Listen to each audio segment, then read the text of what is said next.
Tere õhtust, kallid kuulajad! Mina olen Anton Nikitin, Eco Advice'i tegevjuht.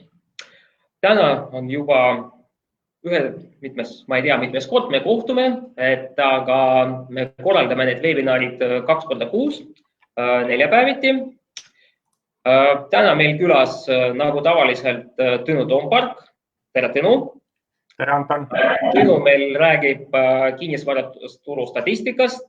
Hiljem me räägime Karin Noppel-Kokeloviga, kes on City24 tegevjuht. Ja peale Karinit me räägime PropTechist ehk IT-lahendusest kinnisvarast, Liiramjalk, kodulain. Aga räägime Tõnuga. Tõnu, mis huvitavad kinnisvaraturul? Tere aastajatele midagi vist ajab. Aga täna ma valisin 3 numbrit jälle välja, millest paar sõna rääkida. Ja võib-olla siis esimesena uusarenduste müük. Ma siin hoian juba 10 aastat uusarenduste pakkumistel, müükidel silma peal ja kui müügina defineerida seda, kui palju arendajate arendusprojektide hinnakirjades kortereid müüdud või broneeritud saavad, siis viimase 12 kuu jooksul on meil müüdud circa 3000 korterit. Ja 3000 korterit, see teeb keskmiselt 250 korterit kuus. Nüüd siis kõikidele vaatajatele, kuulajatele ja sulle ka, Anton, hetkeks mõtiskluseks, kui palju siis märtsis-aprillis meil müük oli ehk eriolukorra ajal. Okei. Uued arendused te pead silmas või? Kuidas? Uued arendused. Uusarenduste korterite müük, jah. Mis siin ikka kiusata, eks, et märtsis kukkus müük 30 korteri peale Tallinnas ja aprillis oli väga hea tulemus, oli 50. Ehk siis varasema 240-260 korteri pealt kukkus 30-50 korteri peale. Nii et võiks öelda, et üsna tõsine kukkumine ja kui meil varasema siin 5-7 aasta jooksul turul olev pakkumiste maht on olnud circa 10-11 kuu müügi ulatuses, selline see tasakaal on olnud circa 7 aastat, siis praeguse 2600 pakkumise asemel selline optimaalne pakkumiste tase võiks olla pigem siis 500-600 korterit ehk pakkumisi on kuskil 4-5 korda liiga palju. Aga jah, et praegu on meil 2600 uue korteri pakkumist Tallinnas, siis peab muidugi kindlasti arvestama, et selles on mingi hulk nii-öelda õhku. Õhku see tähendab seda, et mõned projektid on äsja müüki tulnud, neid müüakse paberil ja seal siis selline arendaja seotus on suhteliselt nõrk, et ta saab siis eelmüügiperioodi pikendada ja projekti ehitusse panemist edasi lükata. Ehitusse panemine on selline märgiline sündmus, kus arendaja peab hulka kapitali mängu panema.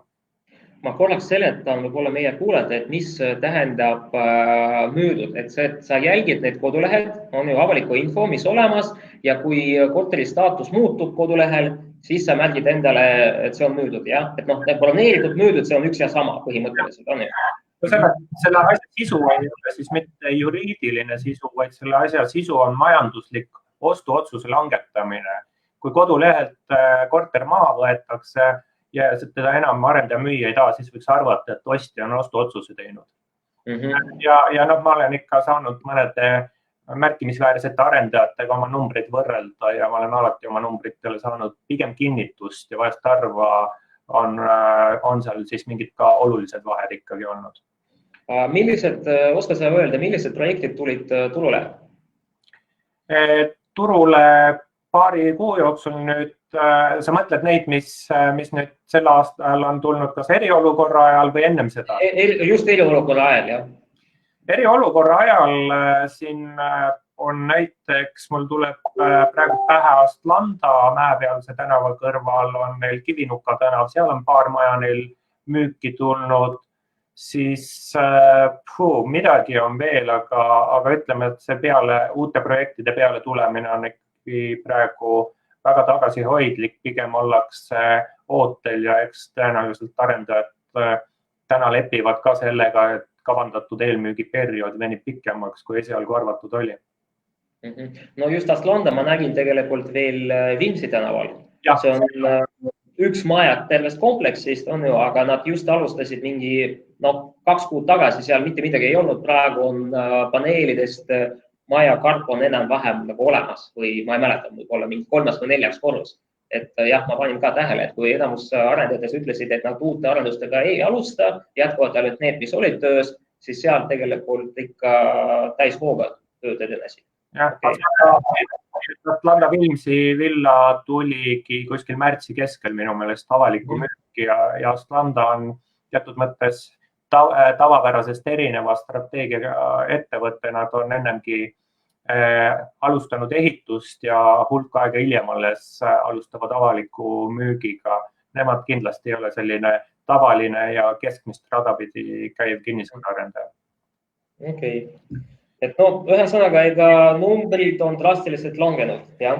Jah, no ütleme niimoodi, et kui meil ikkagi eelmise aasta lõpus või selle aasta alguses oli müük ja pakkumiste maht oli tasakaalus, ehk me ei saanud öelda, et oleks turul ülejääki või et oleks puudujääki, oligi tasakaal, mis ei olnud siis, mis oli arendajate jaoks pigem tegelikult keeruline olukord, kus konkurents oli tihe, siis nüüd on müügi ärakukkumise tõttu, ostjate ärakukkumise tõttu tekkinud turule tõsine ülejääk, tõsine ülepakkumine. Ja eks siit näeme, kuidas me siit välja tuleme. Okay. Kui siit järgmise numbri juurde minna, mis ma siis tänaseks päevaks välja otsisin, siis see on 14,7. See on hoopis siis vaatame Eesti kinnisvaraturust tegelikult seekord kaugemale. See on USA tööpuuduse määr aprillis. USA's kadus aprillis 20 miljonit töökohta ja tööpuudus on peale teist maailmasõda kõigi aegade kõige kõrgemal tasemel. Ja miks peaks Ameerika Ühendriigid siis meie väikest kinnisvaraturgu puudutama, siis Ameerika majanduses on ikkagi tõeline jama lahti ja Ameerika majandus on selline, eks seal on hulk tarbijaid ja Ameerika majandus mõjutab väga olulisel määral kogu maailma majandust. Nii et kui arvata, et me sealt mingit mõju Eesti kinnisvaraturule ei näe, siis ma arvan, et see oleks petlik ootus. Milline see mõju täpselt saab olema? Ma ei oska ausalt öelda. Ma ühes võin küll kindel olla, et see mõju, mis siis praegusest sellisest ülikõrgest tööpuuduse määrast tuleb, et ega see mõju positiivne ei saa olla, et see on ikkagi jälle selline nõudluse ärakadumine ja maailma majanduse, maailma kaubanduse tasakaalude oluline kadumine. Nii et see on põnev asi, aga see on natuke küll kauge maailm mul väga detailidesse rohkem minna. Ameerika puhul ma lisaks võib-olla veel paar asja. Üks on see, et väga palju räägiti, et see Berkshire Hathaway, et nad istuvad rahas. Ja nad müüvad nagu aktsiaid, kuna ja see võib olla indikaator selle, kui müüvad nii lennufirmade aktsiaid, mis oli ühel poolt arusaadav ja nende kommentaar oli selle kohta, et nende arvamusel 2-3 aasta jooksul need aktsiad see lennundussektor ei tõuse. Ja teine, mis nad müüsid, on pangandussektori aktsiaid. See oli turuosalistele nagu üllatus. Aga üldiselt palju nendel oli mingi $134 miljardit nagu faktiliselt raha, mida nad kavatsevad mingi hetk investeerida. Nende arvamusel praegu see, nagu Buffetti arvamusel praegu ei ole õige aeg. See on üks asi. Ja teine teab, mis ma kuulsin Ameerika Ühendriikide, et see oli kellegi Föderaalreservi kommentaar, et ei ole välistatud, et majandus ei hakka kasvama, Ameerika majandus ei hakka kasvama isegi 2021. Eks see on nagu päris niisugune pessimistlik nagu nägemus asjast. Jah, et kui meie majandusootused on ikkagi need, et kui 2020 tuleb langus, siis 2021 tuleb tõus. Need on tänased valdavad prognoosid. Ja valisin tänaseks päevaks ka kolmanda numbri välja, et siin ma siis ütleks -0,192 ehk ümardatuna -0,2. See on siis aprillikuine keskmine 6 kuu Euribor.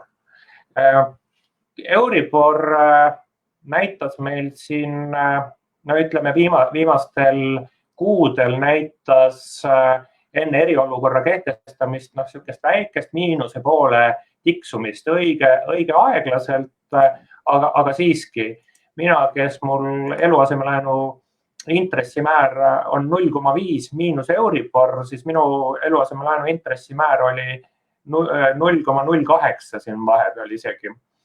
Ja mis siis eriolukorra kehtestamise järel, vaevalt see muidugi nüüd siis meie eriolukorraga nii otseselt seotud oli, vaid ikkagi üldiste trendidega, siis Euriborid kõik erinevad välja arvatud, siis vist ühe nädala Euribor kerkisid oluliselt altpoolt nullile lähemale. Ja kui siis märtsikuine 6 kuu Euribor oli -0,3 ja natuke veel rohkem pealegi miinust, siis jah, aprilliks tuli see -0,2 peale. Ja see on hea küsimus, eks, et täna vähemalt need valdavad prognoosid, mida mina olen lugenud, siis need näevad ette, et ikkagi Euribor võiks jätkuvalt jääda allapoole nulli ehk et ta ei hakka meie laenuvõtjate intressikulusid kasvatama, aga et tõe kriteerium on praktika, nagu ütles Lenin ja niisiis tasuks siin silm peal hoida, mis Euriboriga saab. Tuletame meelde seda, et tegelikult 2008 aasta, mis oli siis 12 aastat tagasi selline kriisiaasta, kus kinnisvaraturul oli tõeline langus, siis kogu selle show juurde käis ka väga kiire Euribori tõus ja sellega seoses kasvas Eesti inimeste, aga kõikjal, kes Euriboriga seotud oli, inimeste laenukoormus ehk see rahasumma, mis pidi laenu teenindamiseks välja käima. Et ma ei julgeks praegu seda prognoosi teha, et Euribor plussi tõuseb ja see mõju olemas saab olema, aga vaadates siis Euribori käitumist märtsi teisest poolest alates kuni tänase päevani, kus tõus on pigem siis jätkunud, see tõus pidurdus aprilli lõpus, siis tasub igal juhul silm peal hoida, mis saab ja mis saab Euriborist ja see tähendab siis teiste sõnadega, mis saab meie laenumakse suurusest. Mina kuulsin selle Euribori kohta, mina kuulsin niisugune arvamus, et niisugused kõikumised näitavad lühiajalisest, mitte likviidsuskriisi, aga likviidsus puudumist turul. Et see oli põhjus, miks Euribor niiviisi käitus. Et samas see on huvitav teema, mis sa tõstatasid, kuna just eelmine kord, kui meil oli webinar, siis üks kuulaja ka esitas küsimuse, et praegu oodatakse, ootused on deflatsioonilised ootused ja seda me näeme juba tegelikult hindade statistikas, et meil inflatsiooni ei ole, meil inflatsioon miinusmärgiga, et meil on deflatsioon, aga mis toimub hiljem? Et mingi, 2-3 aasta pärast, et kas me näeme inflatsiooni ja siis intressimäärade tõust on, viis, kuidas inflatsiooniga võistelda või mida me näeme. Et see on ka, kuidas öelda, $100 küsimus või et kuidas see läheb. Aga samas just eile ma kuulasin ka SEB Panga ühe ülevaade ja ikka arvamus on niisugune, ega me ei näe kõrget intressimäära. Et me ikka näeme endiselt madalat intressimäära ja päris pikalt. Ja oled sa näinud mõnda panka, ütleks, et läheb kehvemaks? Jah. Ma arvan, et ei ole. Jah, seda küll. Ja tead, sinu numbrite juurde ma lisaks veel ühe huvitava numbri. 92. Et ma ei tea, kas sa vist tead, et ma olen veidi seotud ka Gruusia kinnisvaraturuga ja et ma olen veidi investeerinud Gruusia korteritesse ja nii edasi, et aprillis Gruusia kinnisvaraturul tehingute arv kukkus 92%. Ehk meie, ütleme, 50 või 45% nagu 45% kukkumine on mitte midagi võrreldes 92%-ga. Tõdeda, et Eesti on ikkagi väga hea koht, kus elada. Jah, just, et noh, jah, ma Facebookis kirjutasingi, et arvatavasti nagu tänud Ratasele ja tänud meie e-notarisüsteemile, et meil ikka mingil moel kinnisvaraturg toimub. Okay. Aga selge, Tõnu, ma tänan sind, oli huvitav nagu tavaliselt, et siis me hoolikalt jälgime, mis meil kinnisvaraturul toimub ja kohtume sinuga 2 nädala pärast siis. Kohtume 2 nädala pärast. Tänan, Tõnu. Järgmine, kellega mul on väga hea meel rääkida, on City24 tegevjuht Karin Nopel-Kokelov. Tere, Karin. Tere. Rõõmsalt näha. Ja. Et no, Tõnu käest me küll kuulsime, mis tehingud toimuvad. Ja sinuga meil on huvitav rääkida sellest, aga tegelikult ütleme, see on mitte teine pool asjast, aga no, natuke teistsugune nagu vaatenurk. Et mida otsitakse? Kuidas üldse City24 viimase 2 kuu jooksul läinud? Nii, tere ka minu poolt ja aitäh Tõnule selle toreda intervjuu esimese poole eest ja aitäh kutsumast siia intervjuusse. City24 on läinud täpselt samamoodi nagu muul kinnisvaraturul, sest me käime ikkagi ühte jalga. Kohe peale seda, kui eriolukord välja kuulutati, kukkus liiklus nagu kivi. Mõnedel juhtudel, mõnedel nädalatel 30%, mõnel nädalal 40% isegi. Et noh, kui inimesed on kõik sunnitud koju, peavad tegema tohutuid ümberkorraldusi oma elus, ega nad siis kinnisvara ei otsi. Et noh, kõik näitajad, mida me igapäevaselt oma liikluses vaatasime või siiamaani vaatame, et kõik kukkusid. Nüüd aprilli teises pooles hakkas liiklus kenasti taastuma ja tänaseks on ta tagasi kriisieelsel tasemel, noh, tavapärasel aprilli-maikuisel tasemel, noh, kohati isegi kõrgem.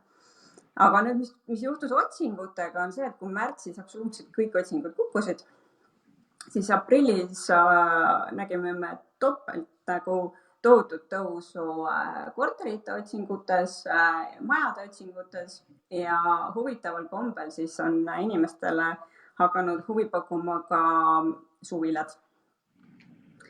Ja mis me veel oleme siin teinud, meil on iga-aastaselt me teeme sellist oma uusarenduste kampaania raames küsitlust. Üritame sinna saada niimoodi kuni 1000 vastajat ja siis võrreldes sügisega oli seal küsitluses siis selline vahe, et inimesed on hakanud rohkem tundma 3-toaliste korterite asemel 4-toaliste vastu. Oluline, et majas oleks saun ja see huvi majade vastu siis kajastus tegelikult ka selles küsitluse tulemustes, et kui võib-olla varasemalt liikusid inimesed sinna suunda, et tahtsid pigem kallimat korterit, sest seda on nii palju lihtsam pidada, siis see kodus istumine on sundinud inimesed nagu tegema mingeid korrektuure ja mõtlema, et ikkagi on tore, kui on oma maja.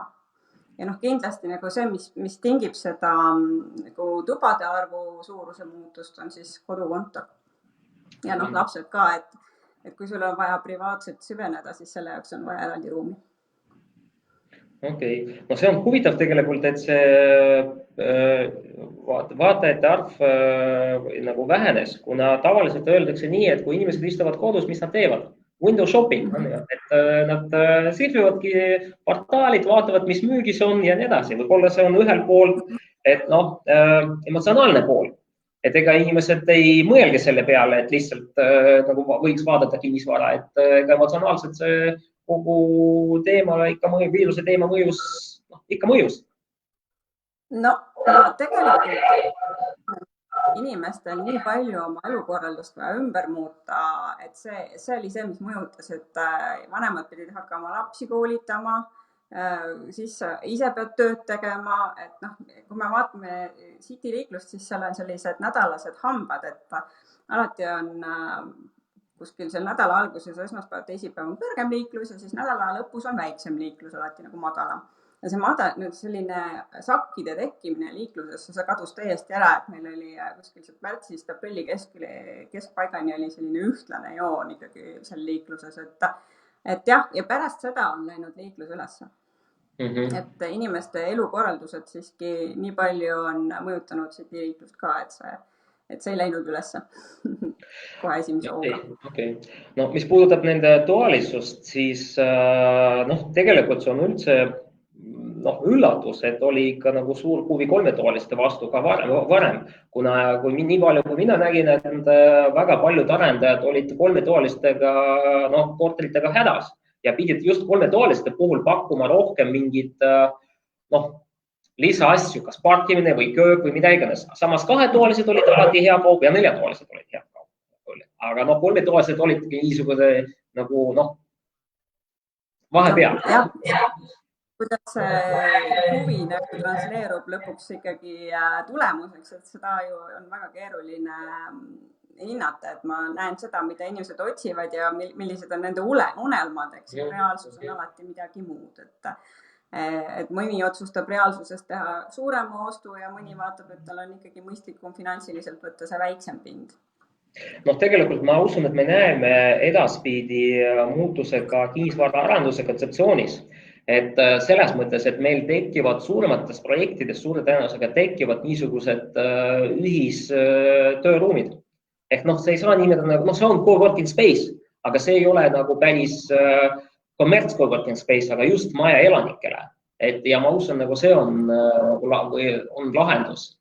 Ja mina ka suure tõenäosusega kasutaks. Okei, mul kontor ei ole nii kaugel nagu kodust, aga üleüldiselt, kui sa oled lapsega kodus, siis sa pigem eelistaksid mingi hetk, kas tund või kaks olla ikka näiteks esimesel korrusel kuskil coworking space'is.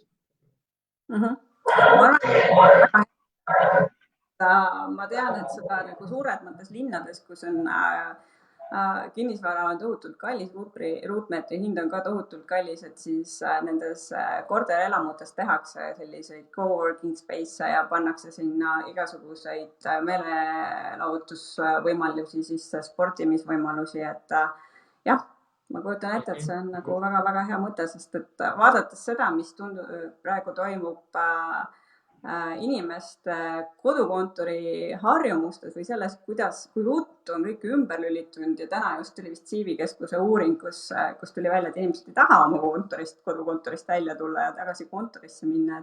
Et ma usun, et see kontoripinna vajadus endisel kujul kindlasti natuke nagu väheneb, aga see tähendab seda, et see läheb kuhugi mujale, see läheb inimestele koju, see kontoripinna vajadus. Aga räägime City 24-st, et kuidas te reageerisite siis muutunud olukorrale, mida te olete teinud juurde, mida te pidite muutma, mis muutused teil toimunud?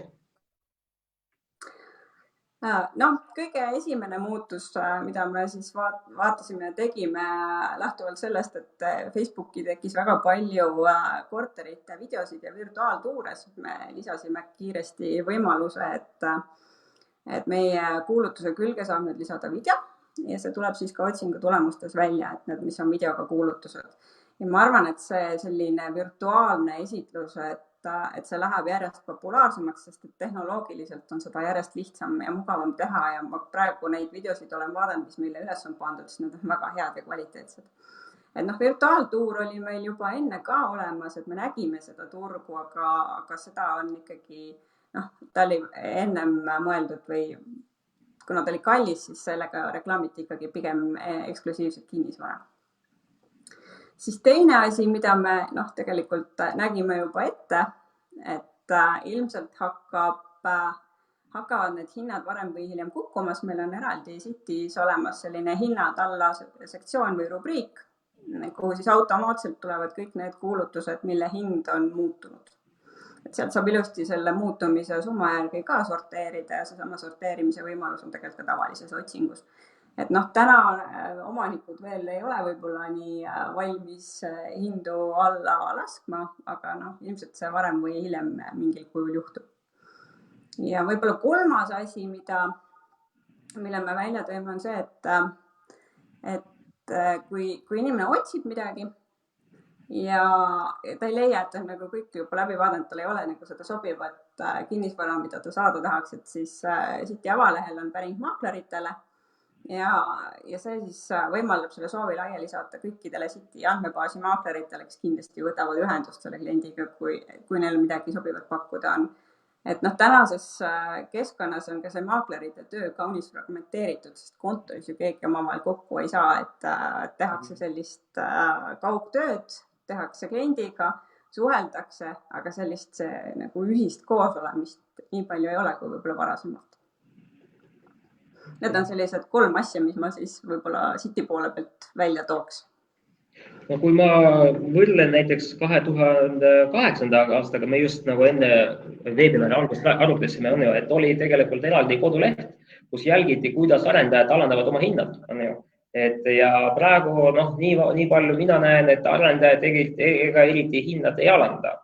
Et pigem me räägime, et nagu üksikud korterite müüjad nagu alandavad hinnad, arendajad ikka hoiavad ja see sõltub ka kapitali struktuurist, kuidas projektid on finantseeritud ja nii edasi, aga arendajate puhul see teema veel ei ole nii aktuaalne. Et samas ma olen ka kuulnud arvamuse, et hinnad ei langegi, et meil nagu palgad ei lange, hinnad ei lange, et üldiselt meil majanduses kõik on hästi ja tasakaalustatud. See, mis praegu toimub, see on ajutine šokk ja varsti kõik on hästi. Et võib ka nii olla. Mina ei ole muidugi mingisugune kinnisvara hinna ennustaja selle koha pealt, aga mingi kõhutunne ütleb, et see hinnalangus siiski tuleb, et töötuse määr on tänaseks juba nii palju kasvanud ja mul on tunne, et see kasvab edasi. Et küsimus on lihtsalt, et kui suur see hinnalangus on, et mingi korrektuur turul tuleb ja mulle tundub siin esialgse info põhjal, et need mitte nüüd uusarendused, vaid sellised magalarajoonide korterid Mustamägi, Lasnamägi on juba natuke pihta saanud. Okay. Aga ütleme veel kord, et ma ei ole ennustaja, et pigem ma tahan... Ega keegi meist ei ole ennustaja, et me kõik võime eeldada, aga tegelikult, mis see reaalselt tuleb, on ju teine asi. Ma just mingi kuu aega tagasi juhuslikult leidsin ühe artikli, mis oli Domus kinnisvara artikli ja nad aastast 2010 ennustasid, et kriis tuleb 2020. Et keegi saab ka nii ennustada. Ja siis ma suhtlesin selle inimesega ja ta ütles, et tead nagu ikka see oli tavaline niisugune eelus, et iga 10 aasta pärast nagu toimub majanduslangus, ega nagu muud ei ole, aga tabas väga hästi. Ja. Aga kui me räägime üldiselt kinnisvara turundamisest ja kinnisvara müümisest, et on näha, et tegelikult see suund on ikka, et nagu kõik läheb digitaalseks. Eriti meil on ju, et kui me näiteks kujutame ette, ma ei tea, 2, 3, 5 aastaks perspektiivi, et visualiseeri, kuidas sa näed, et kuidas üldse digitaalne kinnisvara müügiprotsess nagu käib. Kas võrreldes sellega, mis on täna, kas veel midagi lisandub, kas sa näed midagi niisugust? Tehnoloogiliselt, kui me räägime tehnoloogilistest eeldustest, siis iseenesest on täna võimalik teha kinnisvara ostu-müügiprotsess niimoodi ära, et sa ei pea füüsiliselt kuskil kohal käima. Sa saad pangast juba nõustamise ja laenu selliselt, kui sul on juba olemas ka eelnev ajalugu seal pangas, et sa ei pea selle nõustajaga kokku saama üks ühele. Kui sul on olemas Eesti Vabariigi ID-kaart ja kõik autentimisvahendid, siis nüüd uue asjana tuli ju välja e-notar ehk siis kaugtõestamise abil tehakse ka juba ära need tehingud. Tõsi, võib-olla neid nagu väga ei kiputa täna veel tegema, aga tehnoloogiliselt on see võimalik. Ja ost-müük, ma ei tea, kui räägime kas või uusarendustest, et iseenesest ju väga palju uusarendusi ostetakse paberi peal, et sa võid ju seal koha peal ise... See on juba digitaalne müük, jah. Jah, et pane need 3-4 asja kokku. Üldse, ma arvan, et see on lähiaja küsimus, millal see läheb digitaalseks. Aga teise ringi kinnisvara puhul tee, mis teed, ühe korra tahaks ikka nagu vist kohal käia ja näha, et mis seal on, et kas või nagu lõhn on selline asi, et seda su pildi pealt ei tuvasta kuidagi pidi. Ja siis muidugi, mis kindlasti veel võiks olla selline kaasaaitaja on need välismaalt tulevad võõrtööjõud, et kui nad otsivad omale kodu siin või üüripinda, et siis kõik need virtuaalsed kliendipäevad ja need võimalused, kuidas sa saad kinnisvara näidata läbi telefoni, läbi video, et see aitab seda valikut ikkagi palju lihtsamini teha. No mina arvan, et just mis puudutab üürikinnisvara tegelikult on ju okei, ost, kui sa ostad kodu, siis me saame aru, et see on väga palju, see on emotsionaalne ost. Sa tahad ikka tulla kohale ja vaadata asja, on ju, kas või lihtsalt tühja maale tulla ja nagu vaadata, mis ümberringi toimub, on ju.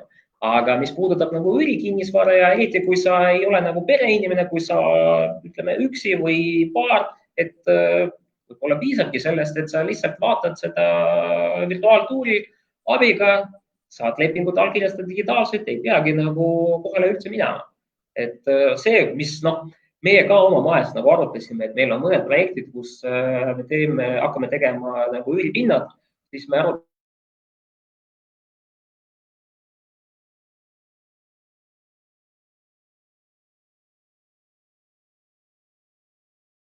otsus. Üüripind käib hästi ruttu jah, et eriti kui see on veel atraktiivne ja tihtipeale on ju nii, et sul on ühele korterile ka veel mitu tahtjat, et siis jah, et Tartus ma tean, et on neid hetki, kus 15 minutiga läheb see üüripind ära. Jõuta veel üleski panna kuulutust. Ja see tähendabki seda, et see on juba täna ju virtuaalne sisuliselt. Samas ma ütleks, et ikka me oleme väga maailma ees, et ma suhtlesin oma kolleegidega Ukrainast teemal mitte virtuaalse kaugtõestamise, notariaalsete tehingu kaugtõestamise teemal. Ja nende jaoks on üldse nagu mingi kosmos, et nendel selle digitaalse allkirjastamisega ei ole nagu see rakendatud veel. Ehk ja nagu kui me Tinoga rääkisime ka sellest Gruusia kinnisvaratulust, et seal tehingute langus oli 92%. Gruusias on need meetmed olid oluliselt karmid distantseerimised, inimesed pidid istuma kodus. Nad ei saanudki nagu kuskil käia ja see oli ka üks põhjustest, et miks tehingud nii drastiliselt nagu langesid. Meil õnneks oli võimalik sooritada tehingud ja muidu, ma ei mäleta, kas see oli aprilli statistika, et 80% tehingutest, mitte tehingud, vaid notariaalsete toimingutest olid aprillis just kaugtõestamisega. Et meil mingi hetk veebinari esines ka Tarmo Puri notar ja rääkis sellest. Ehk jah, see süsteem meil toimib ja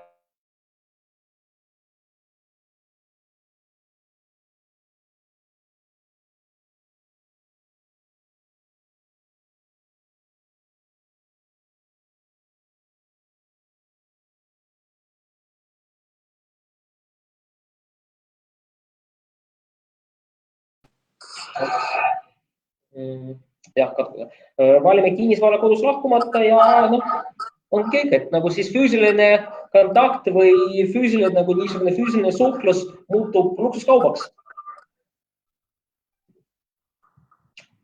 Aga selge, Karin, ma tänan sind, et oli meeldis kuulata ja siis oleme ühenduses järgmise korrani. Tänan. Soovin edu. Ja tänan. Ja järgmine meie külaline on Liiram Jalg, kes on Kodulain maaklerite keskkonna asutaja ja tegevjuht.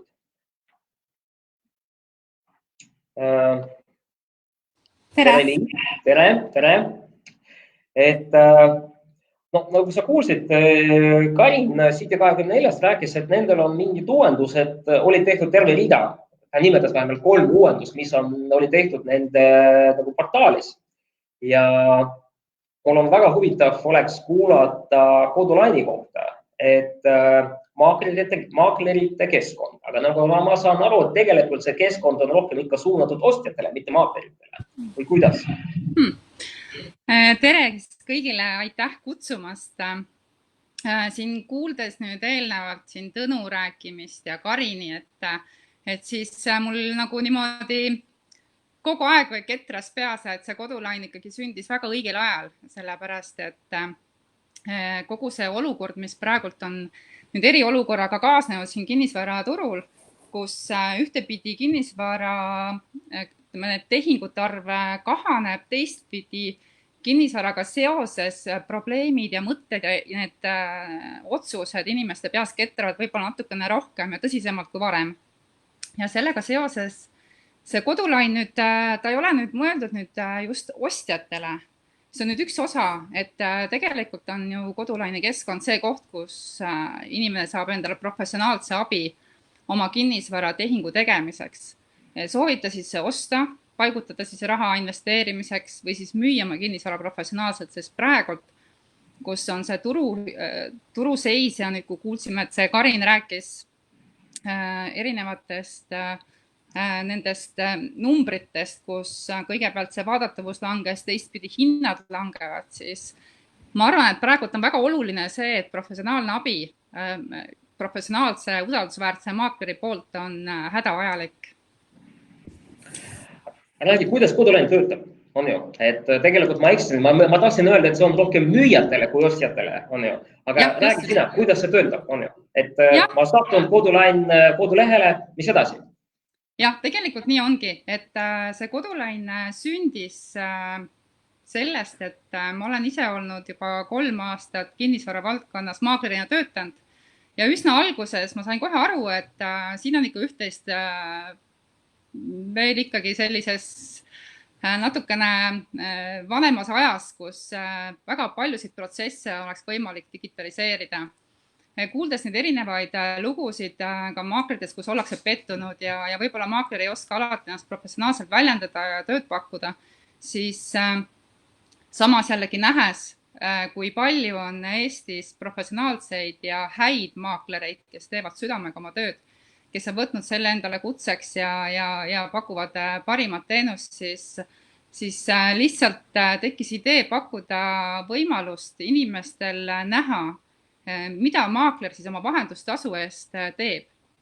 Ja täna käib see enamasti ikkagi nii, et kui inimene teab, et ma tahan korterit müüa, kõigepealt ta siis kas küsib sõbra käest, et kas ta teab mõnda head maaklerit, teine asi on see, et ta saadab mõnda sellisesse tuntumasse, suuremasse, mida ta ise teab siis või näinud kuskilt päringu, aga vahest saab vastust, vahest ei saa ja tegelikult ta ei tea, mille vahel üldse valida. Ja ütleme, et sellised uuringud näitavad ka, et 75% inimesi võtab ikkagi selle esimese, kes talle sinna pakkumisega tuleb. Aga meie keskkonnas on siis võimalik inimesel sisestada oma soov, on see siis ostu- või müügisoov ja maaklerid kandideerivad selle piirkonda aktiivsed maaklerid, kes on huvitatud just tema kinnisvara ostmisest või müümisest, teevad oma pakkumise väga selgelt, läbipaistvalt ja lühidalt, et hästi lihtne ja 48 tunni jooksul. Et see avab nagu natuke sellist telgitagust tööd, mida maakler siis sisuliselt teeb iga päev. Et praeguses olukorras eriti ma tunnen, et see on nagu väga-väga oluline, et inimene oskaks oma kinnisvara kõigepealt müüa õigesti, et väga tähtis on, kuidas seda teha, et asjal oleks õige hind ja ostu puhul täpselt samamoodi. Ühesõnaga, see on võrdluskeskkond. Mina tahan müüa, mina panen oma kuulutuse ja siis ma saan 2 päeva jooksul maaklerite pakkumised. Et mis hinnaga, mis hinna sisse kuulub ja nii edasi. Just. Et nagu see on nagu põhimõte. Mitu maaklerit on liitunud teie keskkonnaga? Praegult on meil 91, just vaatasin, 91 maaklerit üle Eesti. See on päris hea number. Et me tulime, ütleme, sellise tõsisema idee töösse võtsime täpselt aasta tagasi. Me hakkasime seda ideed arendama, me hakkasime otsima parimaid võimalikke tehnilisi lahendusi, visuaali, kuidas see kõik võiks toimuda, kõik juriidiline pool ja nii edasi. Rääkisime väga palju maakleritega, väga mitme büroo juhiga, erinevate kinnisvara valdkonna spetsialistidega, inimestega, ostjatega, müüjatega ja jõudsime siis täna sellisele lahendusele, nagu meil täna kodulain.ee pakub. Ja ütleme sellise turundusliku tegevusega alustasime mai alguses, kus me siis eelnevalt olime kogunud enda sekka circa üle 60 maakleri ja siis pakkusime klientidele võimalust tulla oma ostu- või müügisoov meie keskkonnas teha. 3 nädala jooksul on meil 3 õnnelikku inimest, kes on saanud maakleri, 2 on praegu töös ja ma olen täitsa kindel, et pärast tänast vestlust on neid veel rohkem. No tead, mis mulle Kodulaini puhul meeldib? Lihtsus. Et see on väga lihtne ja arusaadav. Nagu, jah. Aga ütle, kuidas sa näed Kodulaini 1-2 aasta pärast? Mis on teie visioon? Et nagu, mis te tahate teha, kelleks te tahate saada? No Kodulain loomulikult me oleme Eestis ja vaatame siit väljapoole, et ikkagi ideaalis me näeme ennast juba selle aasta teises pooles liikumas valitud turu suunas, et meie selliseks suunaks on ikkagi Euroopa ja võib-olla ka Aasia, mis tundub väga põnev. Et tänaseks me oleme saanud nii palju kindlustunnet ja tagasisidet klientidelt, et see on väga hea mõte, mida me tegime. See oluliselt kergendab nende vaeva ja annab meile sellise aja kokkuhoiu ja usaldusväärsuse, siis ma arvan, et seda on hädasti vaja. Okei. Mul just tuli meelde tegelikult, Eco Advice'i maaklerid ei ole teiega liitunud. Au. Möödapanek, Anne. Ma kohe homme saadan kutsed. Ja möödapanek. Okei, ma panen kirja, et peaks liituma. Just. Okei, arusaadav. Aga nagu ma ütlesin, et tegelikult tundub nagu väga lihtne idee. Väga arusaadav idee. Ma saan aru, et selle teostamine ei ole nagu nii lihtne, nagu see tundub. Et selge see. Aga ideena nagu mida lihtsam nagu minu arust seda nagu parem. Ja, ütleme, et selle idee selline võib-olla niisugused raskemad kohad olidki see, kus sa pead võib-olla selle idee andma edasi inimesele, et ta nagu, tema esimene reaktsioon ongi see, et ja nii lihtne see ongi, et kuidagi tundub nagu imelik, et kas nii lihtsalt see asi käibki, et tulen ja panen ja nii tulevadki mulle pakkumised, et siis ma ütlen jah, nii ongi. Et selle võiks ikkagi läbi katsetada, et see on hästi tore ja maaklerid, kes on meie kaudu kliendi saanud, on siiralt tänulikud ja see on hästi tore näha, kuidas nad ise omakorda kutsuvad meie keskkonda kohe oma kolleege, et nad nagu hindavad seda töökeskkonnana, kus saab just motiveeritud kliendi ja motiveeritud maakleri, et see on hästi oluline. Ma usun, üheks teie väljakutseks kujuneb ka nagu tegelikult, mis on tavaline Eesti kinnisvaraturu puhul, et väga paljud müüjad arvavad, et maaklerid on, vabandust, muidusööd, et ei tee mitte midagi, et ainult näitavad ja ongi kõik. See ongi tegelikult maakleri nagu ülesanne seletada, mida ta täpselt teeb. Okei, teatud mõttes maakleri tegevus on mugavuse teenus, et kui sul endal ei ole aega, siis sa palgad maaklerid. Just. Ja meie keskkonnas maakler näitab ära oma tegevused, mida ta plaanib teha oma tegevustena ja turundustegevustena. Et need on kõik üks osa lepingust.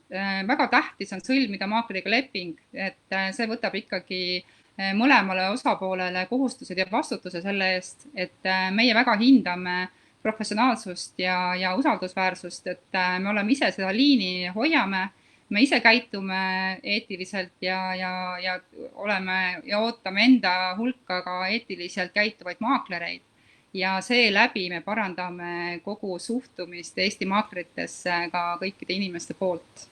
Selge. Aga Liiv, ma tänan sind, et ole meeldiv sind kuulata ja soovin sulle edu. Aitäh kutsumast. Ja, tänan. Ja, kõik head. Ja. Et enne kui ma räägin oma märkustest kinnisvaraturu kohta, ma kõigepealt paluks teid, kui teil on mingid ettepanekud, keda me võiksime kutsuda veel, et keda te tahaksite kuulata või teil on mingid küsimused meie esinejatele, siis pange need kommentaaridesse ja me kindlasti küsime ja vastame teile. Mis puudutab kinnisvaraturgu ja üldse majanduse, et väga hea, et on see eriolukord on lõppenud, on ju, et majandus hakkab tööle, ütleme nii. Kaubanduskeskused läksid lahti. Kui mai alguses kaubanduskeskuste opereerijad arvasid, et kui nad saavutavad mingi 50%-lise külastatavuse võrreldes eelmiste või võrreldes ajaga eelne kriisi, siis see oleks nagu väga hea. Aga tulemus oli veel oluliselt parem, et mitmetes keskustes külastatavus oli 70-80%. Ehk see näitab seda, et inimesed igatsevad, et inimesed tahavad nagu osta ja see on tegelikult väga hea, et väga hea majandusele. Ja kui me räägime nagu ostudest, siis teie veel üks tähelepanek on niisugune, mis me oleme ka Tõnuga nagu aratlenud. Deflatsioonisurve.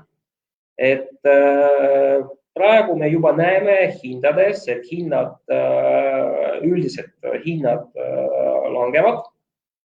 Ja see langus oli mingi natuke 0,8% vist või.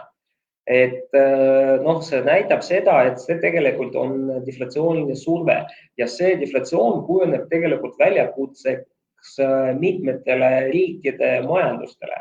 Ja ma arvan, lähima aasta jooksul kindlasti me näeme, kuidas riigid võitlevad just deflatsiooniga. Kas hiljem see võib viia inflatsioonini, seda pole teada. Et arvamused on erinevad, aga kindlasti kõik riigid tahavad, et oleks inflatsioon, kuna see aitab majandusele nagu areneda. Samamoodi me Tõnuga arutlesime, rääkisime natuke Ameerikast ja Ühendriikidest, et töötuse määr seal on suur. Ja on küll ja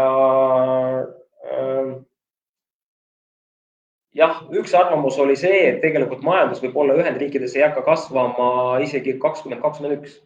Kui me räägime nagu Eestis, siis Eestis on nii, et enamus ikka analüütikutest arvavad, et 2021 me ikka kasvame ja see kasv tuleb täitsa korralik või rohkem protsentuaalselt, see on rohkem kui me nägime 2019. Aga on teine võrdlusbaas, seega, et küll ma olen kuulnud ühe arvamuse, et tegelikult näiteks ehituses ehituses me näeme põhja alles 2022 ja see on tegelikult väga pessimistlik nagu arvamus. Et kuidas see läheb, me ei tea, vaatame. Aga küll, see on üks arvamus. Nii palju, kui ma olen suhelnud näiteks mõnede väiksemate kaubanduskeskuste arendajatega, et mitmed mõtlevad selle peale, et ikka järgmise aasta kevadel võiks nagu ehitada. Ehk ehituse puhul see tähendab seda, et me põhja näeme ikka selle aasta lõpus. Ja kui majandus läheb enam-vähem okei, siis ma usun aasta teisel poolel me juba investorid võivad langetada otsused, et arendavad ka nii elukondliku kinnisvara kui ka ärikinnisvara, aga elame näeme. Mis on huvitav ka, see oluliselt puudutab ka Tõnu juttu hinnad. Ega kui me vaatame statistikat, siis tehingute arv, kinnisvaratehingute arv on langenud. Langus oli mingi 40% paiku aprillis, aga hinnad on endiselt enam-vähem samal tasemel. Et see näitab seda, et on olemas, ütleme, teatud mõttes suur vale, väike vale ja statistika, aga pigem see näitab seda, et aprillis on toimunud veel enamasti on toimunud need tehingud, mis olid varem kokku lepitud. Nagu Karin mainis, et järelturu kinnisvaras, eriti magalarajoonides on näha hindade kukkumist, uutest arendustes ei ole näha. Ja uudestanud kõigepealt põhjusel, et praegu toimuvad need tehingud, mis olid varem lepitud kokku. Ja no ja samamoodi, et ei ole näha, et arendajad ikka nagu oleks vähendanud nagu hinnad. Et selles mõttes kõik turuosalejad suhteliselt nagu rahulikult. Ja samas väga paljud analüütikud arvavad, mitmed analüütikud arvavad, et me näeme probleemid nagu sügisel. Ja sügisel me näeme nii suurt tööd, oluliselt suuremat töötuse määra. Me näeme ka kinnisvaraturul, mis hinnad on madalamad kui praegu, aga ka see on analüütikute prognoos, kuidas läheb, ega nagu keegi meist ei tea. Ehk üldiselt ma võiks nagu seda niiviisi iseloomustada nii palju taas, kui ma suhtlen erinevate arendajatega ja kinnisvara spetsialistidega, et nagu jah, päringud on vähem, tehingud on vähem, aga kõik on suhteliselt nagu rahulikult. Me ei räägi kinnisvarast, me ei räägi ärikinnisvarast, me räägime elukondlikust kinnisvarast. Ja kõik eeldavad seda, et läheb ikka paremaks, ja ongi kõik. Aga lõpetuseks veel kord.